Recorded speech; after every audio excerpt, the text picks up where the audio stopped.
नारायण भगवान का उत्तम व्रत करूंगा।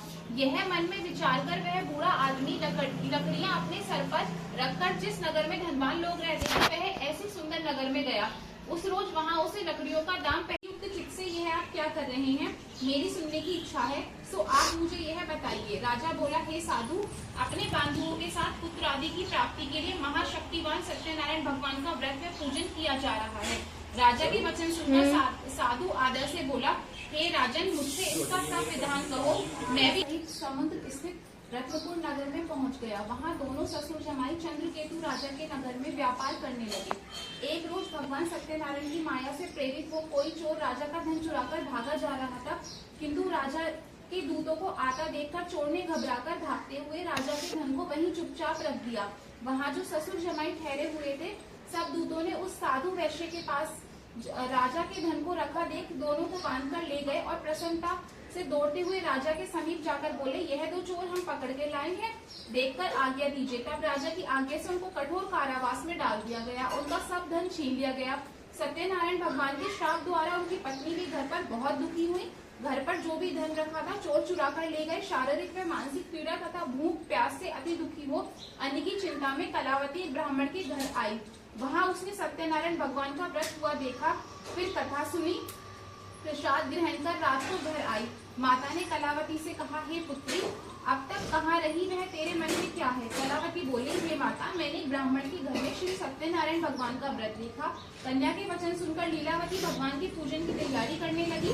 लीलावती ने परिवार बंधुओं सहित श्री सत्यनारायण भगवान का पूजन किया और वर मांगा कि मेरे पति और दामाद शीघ्र घर आ जाएं। साथ ही प्रार्थना की, हम सबका अपराध क्षमा करें। सत्यनारायण भगवान इस व्रत से संतुष्ट हो गए और राजा चंद्रकेतु को स्वप्न में दर्शन देते हुए कहा, हे राजन, दोनों वैश्यों को प्राप्ति छोड़ दो और धन जो तुमने ग्रहण किया है वह दे दो, नहीं तो मैं तुम्हारा सारा धन, राज्य और पुत्र आदि सब नष्ट कर दूंगा। राजा से ऐसे वचन कहकर भगवान अंतर ध्यान हो गए। प्रातः काल राजा चंद्रकेतु ने सभा में अपना स्वप्न सुनाया। फिर दोनों वाणिक पुत्रों को कैद से मुक्त करके सभा में बुलाया। दोनों ने आते ही राजा को नमस्कार किया।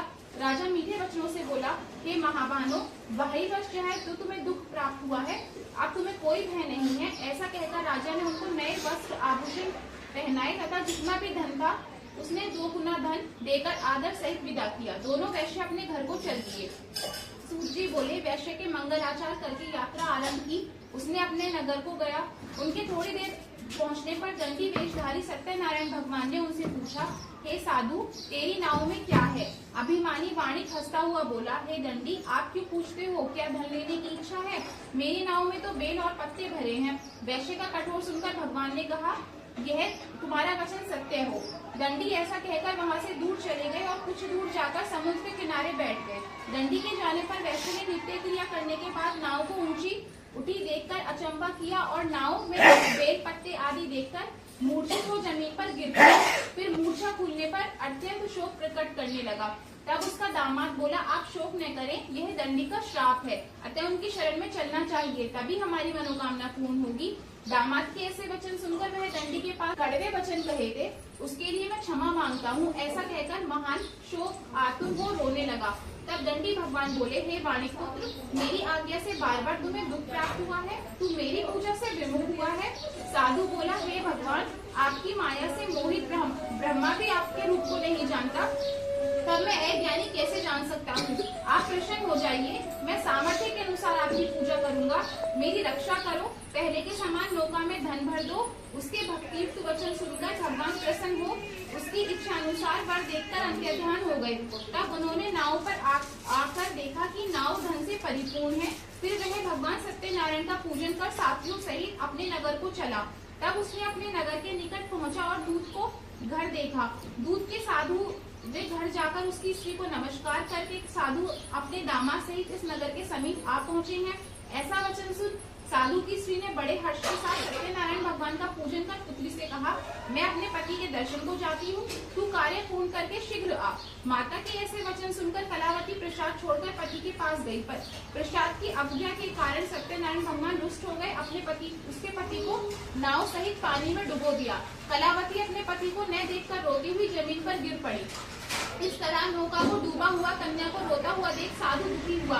हे प्रभु, मुझसे या मेरे परिवार से जो भूल हुई है उसे क्षमा करो। उसके दीन वचन सुनकर सत्यनारायण भगवान प्रसन्न हुए और आकाशवाणी हुई, हे साधु, तेरी कन्या मेरे प्रसाद को छोड़कर आई है, इसीलिए इसका पति अदृश्य हो गया है। यदि वह घर जाकर प्रसाद ग्रहण करे और लौटे, उसका पति अवश्य मिलेगा। ऐसी आकाशवाणी सुनकर कलावती ने घर में पहुंचकर प्रसाद खाया, फिर आकर पति के दर्शन किए। तत्पश्चात साधु ने बंधु बांधव सहित सत्यनारायण भगवान का विधि पूर्वक पूजन किया। उस दिन से वह पूर्णिमा को सत्यनारायण भगवान का पूजन करने लगा।